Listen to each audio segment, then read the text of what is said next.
Here are 10 things you should expect before watching the FNaF movie.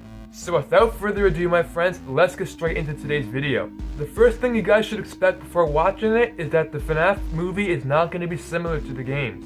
They're going to have their differences, so don't expect them to be accurate. There might be some things that happens in the games that we won't see in the movies. A good example of this is that William Afton and Michael Afton are not related in this movie. And that Vanessa is in the movie as well. And if you guys don't know who Vanessa is, she's a security guard from Security Breach. But in this movie here, she's a police officer. And no, she has no ties with Glitchtrap or William Afton, as of yet. The second thing you guys should expect for this film is that the movie is going to take place in the future, not in the past. This was obviously confirmed, but I just want to put that out there. We know this because the outward appearance of the pizzeria is extremely run down and old. The third and most controversial thing you guys should expect for this film is that the movie might be rated PG-13. This makes a lot of sense for a film company because they can reach a wider audience and gain more money at the box office. They can still make a great film regardless of the age rating. PG-13 films can have intense violence, brief strong language, partial nudity, and drug use. So don't give your hopes up. The fourth thing you guys should expect before watching the FNaF movie is that there will be sensitive themes. This one's obviously a no-brainer, but this movie is based around 5 kids being murdered inside of a pizzeria and then having their bodies stuffed inside of animatronic suits. So yeah, this might be a little gruesome and it will be sensitive to some people. So keep this in mind if you're very sensitive to this kind of thing. The fifth thing you guys should expect before watching this film is that we may not see Springtrap towards the end of the film. Now this is just my opinion, but I feel like Springtrap is going to be a teaser character for the next film. Like they'll tease Springtrap for the next film and then we'll see him more later in the second FNaF movie.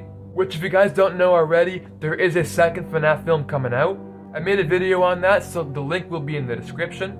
But we will see William Afton in this film. The sixth thing you guys should expect is that we may not see as many cameos as we would like.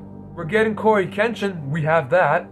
But we may not get like Markiplier, MatPat, Daco, 8-Bit Ryan, Raz, or Baz for this film.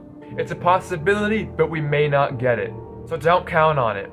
The seventh thing you guys should expect for this film is that the movie is not going to be as confusing as the games. By this, I mean that the movie isn't going to be as filled with lore as the games. If you guys haven't played the games, all the Five Nights at Freddy's games are filled with lore and they're very confusing. Sometimes almost impossible to understand. So I believe that this movie is going to be pretty easy to understand for newcomers and for the older fans as well. The eighth thing you guys should expect for this film is that we will see the bite of 87, or bite of 83, one of the two. With young Michael Afton and the crying child confirmed for this film, this does mean that we're going to see the bite of 87. I don't see why they would cast a crying child and a young Michael Afton for this film if they weren't going to use the bite of 87 in any way. That seems kind of pointless to me, but you guys are entitled to feel differently about this. But I genuinely believe we are going to see the bite of 87. The ninth thing you guys should expect for this film is that we may see references to the books. Meaning we could see like an Into the Pit reference, or like old characters such as Charlie, John, Marla, and all those other guys from the Silver Rice trilogies. We could see them as background characters, or they might even have like screen time for this film. Or we could just see general references to those books. The last thing you guys should expect before watching this film is that we could see a Springlock failure.